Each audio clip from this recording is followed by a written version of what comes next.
আজকের বাংলাদেশ জাতীয় সংসদ আজকের এইখানে দাঁড়িয়ে এই পিঁপড়ার বলের মতনই আমরা কেউ মরতে চাই। বরগুনা ২ আসন থেকে নির্বাচিত মাননীয় সদস্য জনাব মোহাম্মদ নুরুল ইসলাম। জনাব মোহাম্মদ নুরুল ইসলাম, আপনার সময় সর্বোচ্চ 15 মিনিট। ধন্যবাদ। মাননীয় স্পিকার, আপনি যদি আরেকটু কমিয়ে দেন তাতেও কোনো অসুবিধা নেই, বাড়িয়ে দিলেও সমস্যা নেই। আপনি জীবনে বহুবার বলেছেন, একটু কমা বললে অসুবিধা হবে না। বলেন 15 মিনিট। একটা গুরুত্বের দাবি রাখে। দাবিটা এই রকমের যে যিনি এখন বক্তব্য রাখলেন মাননীয় স্পিকার, তাকে যে পাশবিক নির্যাতন করেছে তা আমরা টেলিভিশনে দেখেছি। আমার পাশে বসে আছেন পিন্টু সাহেব, ফাঁসির কাজটা আসামি। আমার পাশে ওইখানে সামনে বসে আছেন আমাদের বন্ধুবর লুৎফুজ্জামান বাবর, ফাঁসির কাজটা আসামি। আমার সামনে আছেন এটি আজহারুল ইসলাম, ফাঁসির কাজটা আসামি। আমার সামনে আছেন ওইখানে আরমান সাহেব, উনি ছিলেন আয়নাঘরের একজন যোদ্ধা।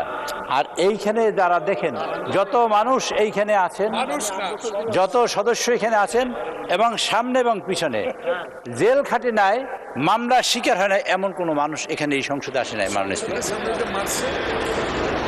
আমাদের এই জয়নাল ফারুক আমার খুব পাশে, আমার খুব ঘনিষ্ঠ বন্ধু, তাকে এখানে যে আক্রমণ করেছিল সংসদের সামনে, মাননীয় স্পিকার, সেই সব দৃশ্য আমাদের মনে আছে। আমাদের মনে আছে বলেই আমরা এখানে দাঁড়িয়ে যে কথা বলবো, সে কথাটা হলো এই মাননীয় স্পিকার, সেটা হলো যে এটা মজলুমের সংসদ। এই সংসদের বিরুদ্ধে যে কথা বলতো, সবসময় বলতো এই জামাত বিএনপি, এই কথা বলেই আমাদের আক্রমণ করা হতো। শুরুই হতো এটা দিয়ে, জামাত বিএনপি। তারপর আমাদের বিরুদ্ধে স্লোগান তৈরি করলো ৭১-এর রাজাকার, এই মুহূর্তে বাংলা ছাড়। এটা টেলিভিশনে রেডিওতে বলা হতো। এবং তুই রাজাকার, এটা পত্রিকায় একটা হেডলাইন ছিল। এরকম পরিস্থিতি মোকাবেলা করেছি আমরা দীর্ঘদিন। আমরা ঐক্যবদ্ধ থাকার চেষ্টা করেছি, কোনো দোষারোপণের নয় বিষয়। ঐক্যবদ্ধ থাকার চেষ্টা করেছি বিপদ থেকে বাঁচার জন্য। মানুষ যখন পানি আসে তখন পিঁপড়ারা একত্রিত হয়, একটা বল আকারে হয়। আপনারা দেখেছেন কি জানি না, আমি সাগরের পাড়ে মানুষ, আমি দেখেছি একটা বল হয়ে যায়।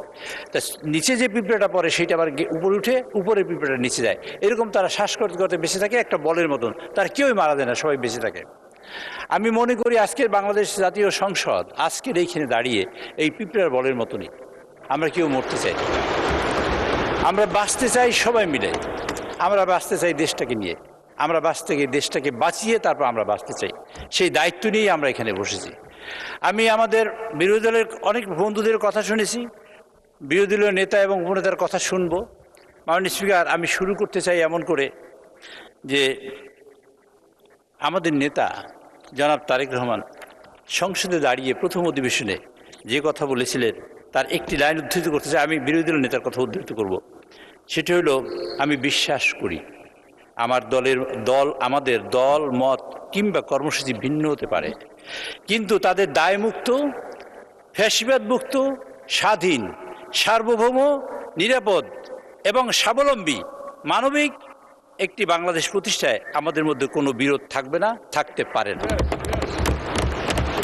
আমাদের নেতা বলেছেন। একই সঙ্গে বিরোধী নেতার আমি একটি উক্তি বিবৃত করতে চাই। মাননীয় স্পিকার, সময় আমার কম দিলে অসুবিধা নেই। মাননীয় স্পিকার, আমি চিফ হুইপ, আমার তো অসুবিধা আছে অনেক ধরনের।